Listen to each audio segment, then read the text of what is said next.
Top quality और consistent performance के लिए सिर्फ सिल्वर पंप नाम याद रखना।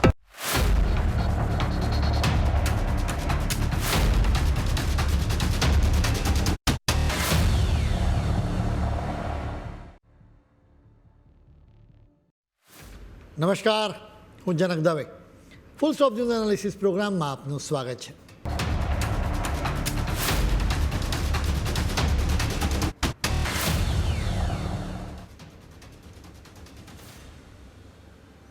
અભિમાની ઘમંડી લોકશાહીના રક્ષકના વેશમાં સરમુખત્યાર તમે ડોનાલ્ડ ટ્રમ્પને ઈચ્છો એ પદવી આપવા માટે મુક્ત છો. ટ્રમ્પ અત્યારે ભારતના દુશ્મનની જેમ વર્તી રહ્યા છે. તેઓ ભારતની મુશ્કેલીઓ વધારી રહ્યા છે, જેનું એકમાત્ર કારણ એ છે કે ભારત તેમની સામે ઝૂકતું નથી. હવે તો અમેરિકામાં ઘણા બધા લોકોને સમજાઈ ચૂક્યું છે કે ટ્રમ્પ સાહેબ ભારતની બાબતોમાં બિલકુલ ખોટા છે. તેઓ ટ્રમ્પને સમજાવી રહ્યા છે કે ભારતને પરેશાન ના કરો. અમેરિકન પ્રતિનિધિ ગૃહના 3 સભ્યોએ શુક્રવારે એક ઠરાવ રજૂ કર્યો. ટ્રમ્પ દ્વારા કરવામાં આવેલી રાષ્ટ્રીય કટોકટીની ઘોષણાને રદ કરવા માટે જ આ ઠરાવ લાવવામાં આવ્યો હતો. આ ઘોષણા હેઠળ જ ભારતીય માલ સામાન પર 50% સુધી ટેરિફ લાદવામાં આવ્યો છે. હવે આ 3 સભ્યોએ આ ટેરિફને ગેરકાયદે ગણાવ્યો. એટલું જ નહીં, તેમણે એમ પણ કહ્યું કે આ ટેરિફથી અમેરિકન વર્કર્સ અને ગ્રાહકોને નુકસાન છે. એટલું જ નહીં, ભારત સાથેના સંબંધો પણ હવે વણસ્યા છે. આ 3 સભ્યોના નામ છે ડેબોરા રોસ, માર્ક વીસી અને રાજા કૃષ્ણમૂર્તિ. આ 3 સભ્યોએ બ્રાઝિલ પરના ટેરિફને સમાપ્ત કરવા માટેના એક ઠરાવથી પ્રેરણા મેળવી. ઓક્ટોબરના અંતમાં અમેરિકન સેનેટે બ્રાઝિલ પરના ટેરિફને સમાપ્ત કરવા માટેનો ઠરાવ પસાર કર્યો હતો. ટ્રમ્પની પાર્ટીના જ 5 સભ્યોએ આ ઠરાવની તરફેણમાં મત પણ આપ્યો. એટલે જ આ ઠરાવ પસાર થઈ શક્યો હતો. આ વાતથી સ્પષ્ટ છે કે ટ્રમ્પની પાર્ટીમાંથી પણ અનેક લોકો ઈચ્છે છે કે ટ્રમ્પ ટેરિફના નામે ભાઈ દાદાગીરી તો ન જ કરે. પ્રેસિડેન્ટ બન્યા બાદ તરત જ ટ્રમ્પ દાદાગીરી કરવા લાગ્યા હતા. તેમણે ભારત સહિત અનેક દેશો પર આકરા ટેરિફ લગાવી દીધા. વળી તેમણે રશિયા પાસેથી ક્રૂડ ઓઇલની ખરીદી કરવા બદલ ભારત પર વધારાના 25%નો પણ ટેરિફ લગાવ્યો. એટલે ભારત પરના ટેરિફ વધીને 50% સુધી થઈ ગયા, જેનાથી ટ્રમ્પનો દંભ પણ છતો થઈ ગયો છે. કેમ કે ટ્રમ્પના રાજમાં પણ અમેરિકા રશિયાની પાસેથી જ માલ સામાન ખરીદી રહ્યું છે. અમે તમને પહેલાં પણ કહ્યું હતું કે આ ટેરિફથી માત્ર ભારતની મુશ્કેલી નથી, બલકે એનાથી અમેરિકાને પણ હવે નુકસાન થઈ રહ્યું છે. હવે ભારતમાંથી કોઈ કંપની અમેરિકામાં કોઈ ખાવા પીવાની વસ્તુ મોકલે, એના પર 50% ટેરિફ લગાવવામાં આવે છે. ભારતની કંપની કંઈ ખોટ ખાઈને તો ધંધો ન જ કરે.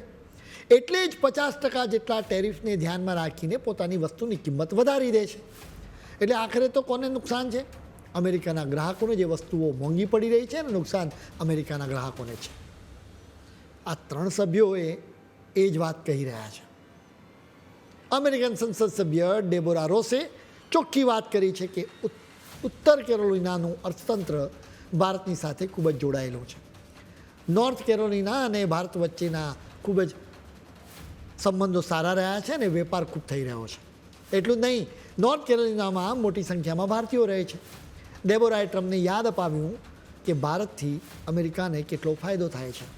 તેમણે કહ્યું કે ભારતીય કંપનીઓએ નોર્થ કેરોલિના રાજ્યમાં $1 અબજ પણ વધુનું રોકાણ કર્યું છે. આ રોકાણથી લાઈફ સાયન્સ અને ટેકનોલોજી જેવા ક્ષેત્રોમાં હજારો નોકરીની તકો ઊભી થઈ છે. બીજી તરફ નોર્થ કેરોલિનાના ઉત્પાદકો દર વર્ષે કરોડો ડોલરના માલસામાનની ભારતમાં નિકાસ પણ કરી રહ્યા છે. માર્ક વીસીએ પણ ડેબોરાની વાતને સમર્થન આપ્યું છે. તેમણે કહ્યું કે ભારત તો અમેરિકા માટે મહત્ત્વનું સાંસ્કૃતિક, આર્થિક અને વ્યૂહાત્મક પાર્ટનર છે. ઉત્તર ટેક્સાસના લોકો પહેલાંથી જ મોંઘવારીની સમસ્યાનો સામનો તો કરી રહ્યા છે. આ ગેરકાયદે ટેરિફ સ્વરૂપે લોકો પર વધારાનો બોજો લાદવામાં આવ્યો છે. મૂળ ભારતીય સંસદ સભ્ય કૃષ્ણમૂર્તિએ ચોખ્ખું કહ્યું હતું કે ટેરિફ લાદવાથી અમેરિકાને ફાયદો કરતાં નુકસાન વધારે છે. તેમણે અનેક ઘણા ગેરફાયદા પણ ગણાવ્યા, જેમ કે સપ્લાય ચેઇન ખોરવાઈ જાય છે, અમેરિકન વર્કર્સને નુકસાન થઈ રહ્યું છે અને અમેરિકન ગ્રાહકોનો ખર્ચ વધી રહ્યો છે. કૃષ્ણમૂર્તિએ કહ્યું કે ટેરિફને હટાવી લો, જેથી ભારત અને અમેરિકા વચ્ચેના સંબંધો સુધરે અને બંને દેશો એકબીજાની આર્થિક અને સુરક્ષાની જરૂરિયાતોને ટેકો આપે. ઓક્ટોબરની શરૂઆતમાં પણ કૃષ્ણમૂર્તિ, રોસ અને વીસીએ ટ્રમ્પને આ સલાહ આપી હતી કે ટેરિફને હટાવી દો અને ભારતની સાથે તમે સંબંધોને સુધારો. ટ્રમ્પે ટેરિફ સિવાય ભારતને બીજી રીતે પણ ટાર્ગેટ કર્યું. તેમણે H-1B વિઝા માટેની નવી અરજીઓ માટે $1 લાખ ફી લાદવાનો નિર્ણય કરી લીધો. હવે અમેરિકામાંથી જ એનો વિરોધ શરૂ થઈ ગયો છે. અમેરિકાના 20 રાજ્યોએ આ ફી લાદવાના ટ્રમ્પના નિર્ણયને અદાલતમાં પડકાર્યો છે. તેમણે દલીલ કરી છે કે આવી નીતિ ગેરકાયદે છે. તેમણે બીજી એક દલીલ પણ કરી છે, આવી નીતિથી જરૂરી જાહેર સેવાઓ સંપૂર્ણપણે ખોરવાઈ જશે. તમને ખ્યાલ જ હશે કે ભારતના આઈટી અને ટેકનોલોજીના પ્રોફેશનલ્સમાં H-1B વિઝાની ડિમાન્ડ ખૂબ જ વધારે છે. ટ્રમ્પે આ વિઝાની ફી વધારી દીધી છે. આ H-1B વિઝા પ્રોગ્રામ હેઠળ વિદેશી કામદારની ભરતી કરવા માટેનો ખર્ચ વધી જાય છે. એટલે આ ખર્ચ તો અમેરિકન કંપનીઓને જ ભોગવવાનો છે. હવે આ જ પ્રોગ્રામ હેઠળ હોસ્પિટલ્સ, યુનિવર્સિટીઝ અને જાહેર સ્કૂલો માટે પણ ભરતી કરવામાં આવે છે. હવે માની લઈએ કે હોસ્પિટલ કે સ્કૂલોને ન પરવડે તો તેઓ ભરતી ન કરી શકે. એટલે જ આ 20 રાજ્યોની અરજીમાં સાચું જ કહેવામાં આવ્યું છે કે આ વિઝા પ્રોગ્રામની ફી વધારાના લીધે મેડિકલ અને શિક્ષણ જેવી જાહેર સેવાઓ ખોરવાઈ જશે. ટ્રમ્પના નિર્ણયને અદાલતમાં પડકારનારાઓમાં કેલિફોર્નિયાના એટોર્ની જનરલ રોબ બોન્ટા અગ્રેસર છે. તેઓ સ્પષ્ટ કહે છે કે ટ્રમ્પ સરકારની પાસે ફી વધારવાની સત્તા જ નથી. ટ્રમ્પે વિઝાની ફી વધારીને વર્લ્ડ ક્લાસ શિક્ષણ અને ઊંચા પગાર માટેનું હજારો ભારતીયોનું સપનું કચડી નાખ્યું છે. આ મામલે દુનિયાની સૌથી ધનાઢ્ય વ્યક્તિ ઇલોન મસ્કે પણ રિએક્શન આપ્યું છે. તેમણે તાજેતરમાં જ ઝીરોધાના કો ફાઉન્ડર નિખિલ કામતની સાથેના પોડકાસ્ટમાં સ્પષ્ટ કહ્યું હતું કે ટેલેન્ટેડ ભારતીયોથી અમેરિકાને ખૂબ જ મોટો ફાયદો થયો છે. H-1B વિઝા પ્રોગ્રામ હેઠળ જ આ ટેલેન્ટેડ ભારતીયોની અમેરિકામાં એન્ટ્રી થતી હતી. અત્યારે આ ટેલેન્ટ ભારતીયોના બળે જ અમેરિકાની ટેકનોલોજીકલ કંપનીઓ દુનિયા પર રાજ કરી રહી છે. હવે આ ફી વધારવા પાછળનું ટ્રમ્પનું લોજિક એવું છે કે સ્થાનિક લોકોને નોકરીઓ મળશે. તેઓ માને છે કે આ વિઝા પ્રોગ્રામ માટેની ફી જ વધારવા આવે તો કંપનીઓ વિદેશી વર્કર્સની ભરતી નહીં કરે અને તેઓ એના બદલે લોકલ લોકોની ભરતી કરશે. હવે આ જ મામલે નિખિલ કામતે મસ્કને સવાલ કર્યો, જેના જવાબમાં મસ્કે કહ્યું હતું કે મારું સીધું એક ઓબ્ઝર્વેશન એ છે કે ટેલેન્ટેડ લોકોની હંમેશા અછત જ રહેતી હોય છે. મુશ્કેલ કામ કરવા માટે ટેલેન્ટેડ લોકોને શોધવામાં ખૂબ જ મુશ્કેલી પડે છે. એટલે જેટલા વધુ ટેલેન્ટેડ લોકો આવે એનાથી એટલો જ ફાયદો થવાનો છે. અમેરિકામાંથી અનેક નેતાઓ અને નિષ્ણાતો ટ્રમ્પને સમજાવી રહ્યા છે કે તમે ભારતની સાથેના સંબંધો ખરાબ ના કરો, કેમ કે અમેરિકાનું ખરું દુશ્મન તો ચીન છે. ચીનને કાઉન્ટર કરવા માટે અમેરિકાને ભારતની જરૂર પડવાની છે. જોકે ટ્રમ્પના કાનમાં ઘમંડનો મેલ જામી ગયો છે, એટલે તેઓ કોઈની પણ વાત સાંભળવા અત્યારે તૈયાર નથી. થોડા સમય પહેલાં રશિયન રાષ્ટ્રપતિ વ્લાદિમીર પુતિન ભારતના મહેમાન બન્યા હતા. એ સમયે PM મોદી સાથેની તેમની તસવીરોને જોઈને અમેરિકામાં અનેક લોકોના જીવ બળ્યા પણ હતા.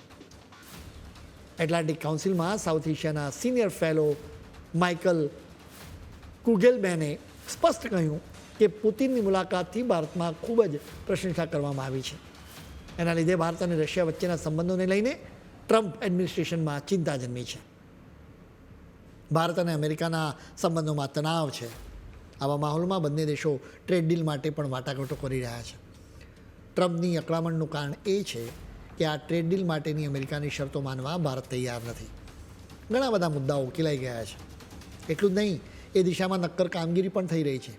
જેમ કે ભારતે અમેરિકા પાસેથી સૈન્ય સામગ્રી, ફૂડ ઓઇલ અને એવિએશન પ્રોડક્ટ્સની ખરીદી વધારવા માટે પૂરતી તૈયારીઓ કરી લીધી છે.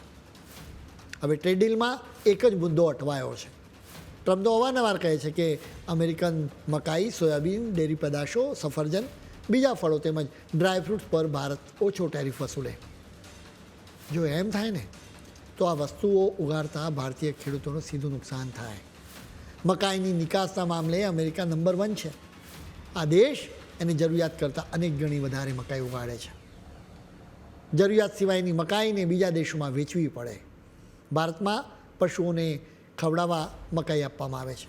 એ સિવાય સ્ટાર્ચ અને ઇથેનોલના ઉદ્યોગમાં મકાઈનો ખૂબ જ ઉપયોગ થઈ રહ્યો છે. આ ઉદ્યોગોમાં ભારતીય મકાઈના બદલે અમેરિકન મકાઈનો વપરાશ થવા લાગે તો ભારતના ખેડૂતોને ભાવ ઓછા મળે. ભારતમાં અત્યારે બિહાર, કર્ણાટક અને મધ્યપ્રદેશમાં મોટા પાયે મકાઈ ઉગાડવામાં આવે છે. સવાલ એ છે કે આપણે ત્યાં મકાઈ પૂરતી પાકે છે તો અમેરિકાની મકાઈને કેમ આવવા દેવી જોઈએ? અમેરિકા એની ડેરી પ્રોડક્ટ્સને પણ ભારતમાં ઘૂસડવા માંગે છે, જેનાથી બે મોટા નુકસાન દેખાઈ રહ્યા છે. એક તો ભારતના પશુપાલકો અને ડેરી બિઝનેસને સીધું નુકસાન થઈ શકે, કેમ કે અમેરિકન ડેરી પ્રોડક્ટ સામે ટકવું મુશ્કેલ હોય છે. અમેરિકામાં પશુપાલકોને વર્ષે $12 અબજ સબસિડી મળે છે, એટલે સ્પર્ધામાં ટકવું મુશ્કેલ છે.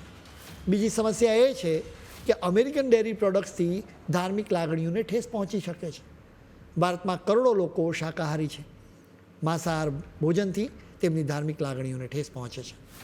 અમેરિકામાં પશુઓને માંસાહાર પ્રોડક્ટ્સ ખવડાવવામાં આવે છે. આવી ગાય કે ભેંસનું દૂધ પીવાથી ભારતના લોકોની ધાર્મિક લાગણીઓને ઠેસ પહોંચી શકે છે.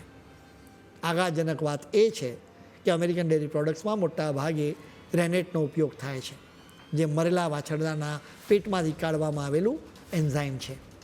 એટલે જ અમેરિકાની ખેત પેદાશો અને ડેરી પ્રોડક્ટ્સને ભારતમાં પ્રવેશવા દેવા માટે પીએમ મોદીની સરકાર બિલકુલ તૈયાર નથી.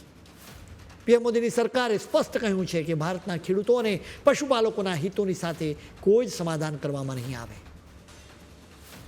પીએમ મોદીની સરકાર ખેડૂતો અને પશુપાલકોના હિતોની સાથે સમાધાન કરવા તૈયાર નથી. આવી સ્થિતિમાં અમેરિકામાંથી જ ટ્રમ્પને સમજાવવામાં આવી રહ્યા છે કે તમે ભારતની સાથે સંબંધો સુધારો, ખોટી જીદ ના કરો. આવી સ્થિતિમાં આપણે આશા રાખીએ કે ભગવાન ટ્રમ્પને સદબુદ્ધિ આપે. બાકી તો ટ્રમ્પ ગમે એટલા ટેરિફ લગાવે, પરંતુ ઇન્ડિયા શાઇનિંગ થઈને જ રહેવાનું છે.